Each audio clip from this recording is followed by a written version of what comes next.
বৈষম্যবিরোধী ছাত্র আন্দোলনে হামলাকারী রূপনগর থানা আওয়ামী লীগের সহসভাপতি গফুর মোল্লাকে অস্ত্রসহ গ্রেপ্তার করেছে ঢাকা মেট্রোপলিটন পুলিশের রূপনগর থানা পুলিশ। বৃহস্পতিবার রূপনগরের নিজ বাসভবন থেকে তাকে গ্রেপ্তার করা হয়।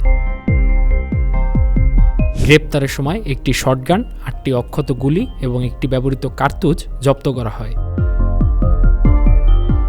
গত ২০ জুলাই মিরপুর ১০ সংলগ্ন প্রশিকার মোড় মেইন রোডের উপর বৈষম্যবিরোধী ছাত্র আন্দোলনের সময় ছাত্রদের উপরে এ হামলায় শামীম হাওলাদার নামে একজন ব্যক্তি গুলিবিদ্ধ হয়ে মৃত্যুবরণ করেন। এ ঘটনায় ভিকটিমের চাচাতো ভাই সম্রাট হাওলাদার রূপনগর থানায় গত ১৫ সেপ্টেম্বর হত্যা মামলা দায়ের করেন।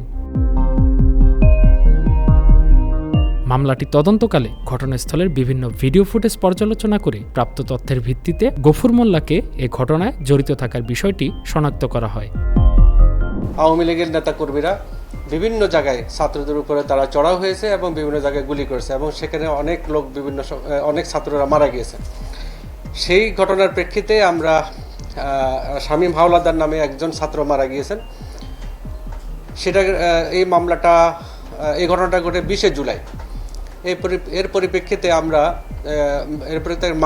মামলা হওয়ার প্রেক্ষিতে আমরা মামলার সকল আসামিদেরকে বিচার বিশ্লেষণ করে এবং বিভিন্ন প্রিন্ট মিডিয়া এবং ইলেকট্রনিক্স মিডিয়ার সংবাদগুলো পর্যালোচনা করে আমরা ওই সময় কারা হামলা করতে পারে ওদের কিছু ভিডিও ফুটেজ পাই। আমরা সেই ভিডিও ফুটেজগুলো আমরা পর্যালোচনা করে আজকের যে আসামি আমরা গ্রেপ্তার করেছি, যার নাম গফুর মোল্লা, যিনি রূপনগরের বাসিন্দা এবং রূপনগর থানার উনি সহসভাপতি, ওনাকে আমরা আজকে ভোরবেলা প্রায় ৩টা-সাড়ে ৩টার দিকে আমরা তাকে গ্রেপ্তার করি এবং তার বাসা সার্চ করে আমরা তার শটগান পাই এবং শটগান ওখানে আমরা ৮ রাউন্ড তাজা গুলি এবং একটা গুলির খোসা উদ্ধার করি, যেটা ইতিপূর্বে ইউজ হয়েছে, এবং তার লাইসেন্স এবং সকল কাগজপত্র পর্যালোচনা করে অস্ত্রের যে দেখা যায় যে সেখানে বিভিন্ন সময় সে ১০০ রাউন্ড গুলি ক্রয় করেছেন।